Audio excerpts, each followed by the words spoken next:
পায়েলের কুকিং হাউসে সকলকে জানাই স্বাগত। আজকে বানাতে চলেছি রুই মাছ বা কাতলা মাছ, যে কোনো এক রকমের মাছ এটা। কারণ আমি বাজারটা করে আনিনি, তো করেছে আমার বাবা, তাই আমি বলতে পারবো না, এটা হয়তো কাতলা মাছই দেখে মনে হচ্ছে। তো এই কাতলা মাছটা দিয়ে ফুলকপি আলু দিয়ে মাছের ঝোল।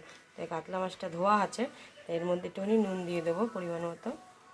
নুনের সঙ্গে দিয়ে দেবো একটুখানি হলুদ গুঁড়ো, দিয়ে মাছটাকে মাখিয়ে নেবো ভালো করে।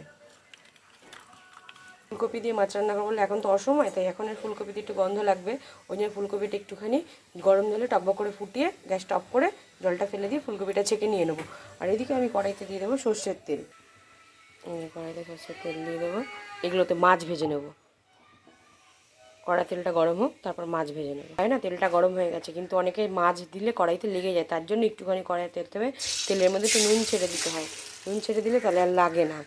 নুনটা দিয়ে কড়াইয়ের তেলটা ভালোভাবে নেড়ে চেড়ে নিলে এরপর মাছ দিলে কোনোভাবেই আর না লেগে পড়বে না।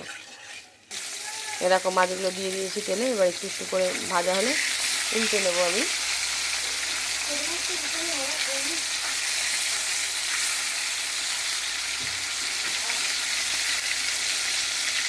এরকম ফুলকপিগুলো এখানে জলে টকবক করে ফুটে গেছে, আমি গ্যাসটা বন্ধ করে দেবো। এর মধ্যে থাকবে, একটু তুলে নেবো আস্তে করে ফুলকপিগুলো।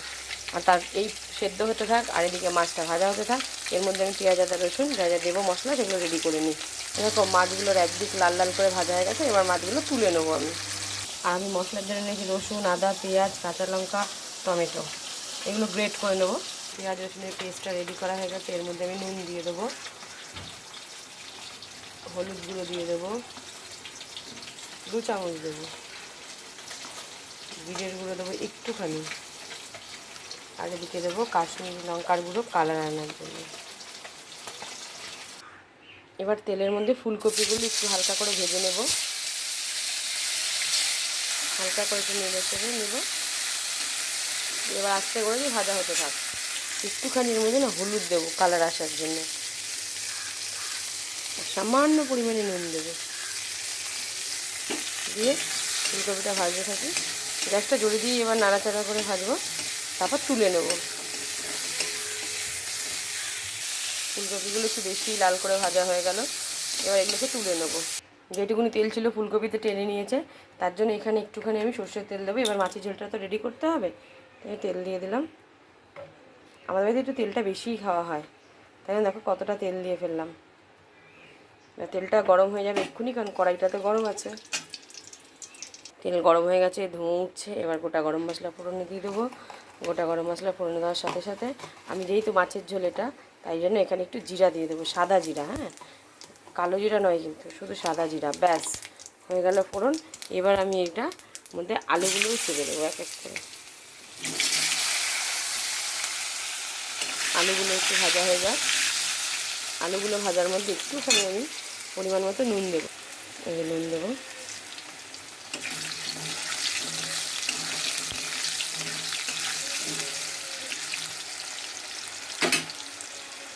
আলুগুলো লাল লাল করে হালকা ভাজা হয়ে গেছে, এই টমেটো কুচিগুলো দিয়ে দেবো। টমেটোগুলো দিয়ে একটু নাড়তে থাকবো।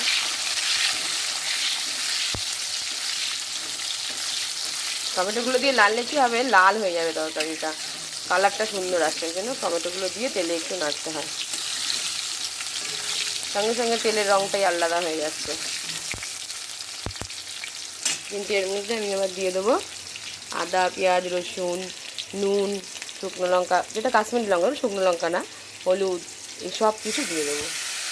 দিয়ে এবার আমি রান্না করতে থাকবো, কষাবো মশলাটা, ভালো করে কষাবো। দেখো মশলায় তেল ছেড়ে গেছে, হ্যাঁ, মশলায় তেল ছেড়ে গেছে, কষানোও হয়ে গেছে। এবার আমি এর মধ্যে আরেকটু নেড়ে চেড়ে কষিয়ে আমি একটু জল দিয়ে দেবো এর মধ্যে। দেখো হয়েই এসছে কষানো, পুরো তেল ছেড়ে দিয়েছে।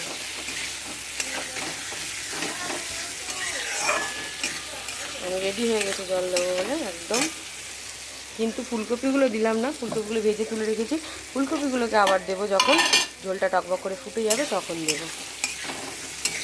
এরকম পুরোই তেল ছেড়ে দিয়েছে, যত মশলা কষাচ্ছি তত তেল ছাড়া, ঠিক আছে, পুরো তেল ছেড়ে গেছে। জল দিয়ে দিলাম আমি।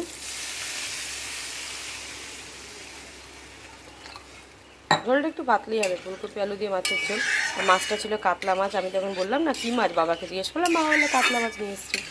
তাই জন্য এই যে রেডি হয়ে গেলে ঝোলটা টকবক করে ফুটলেই ফুলকপিগুলো দিয়ে দেবো। ঝোলটা দেখো ফুটে গেছে, অল্প অল্প করে ফুটছে, এবার জোরে ফুটছে।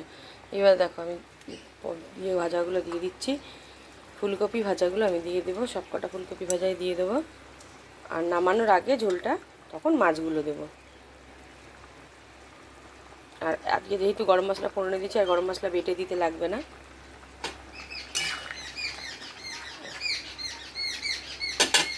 এ দেখো মাছের ঝোলে আলুও সেদ্ধ হয়ে গেছে। হ্যাঁ, মাছের ঝোলে আলু যেহেতু সেদ্ধ হয়ে গেছে সেহেতু এবার এর মধ্যে আমি মাছগুলো দিয়ে দেবো, নাহলে বেশি হচ্ছে ঝোলটা কমে যাবে। মাছগুলো ঝোলে দিয়ে ভাজতে থাকছি, ফুটতে পাবো দেখে দেখে রেডি হয়ে যায়। দেখো বন্ধুরা আমার মাছের রেডি হয়ে গেছে। তারপরে ভুল করে বলে ফেলছিলাম মাংস, কেননা একজন আমাকে ফোন করেছে মাংসওয়ালা। ঠিক আছে, দেখো ভিডিও আমার শেষ হয়ে গেল, মাছের ঝোল, কাতলা মাছের ঝোল ফুলকপি আলু দিয়ে। তো আজকের মতো ভিডিওটা এখানেই শেষ করলাম। Tata bye bye. পারলে চ্যানেলটা লাইক সাবস্ক্রাইব যা যা করণীয় করে দিও।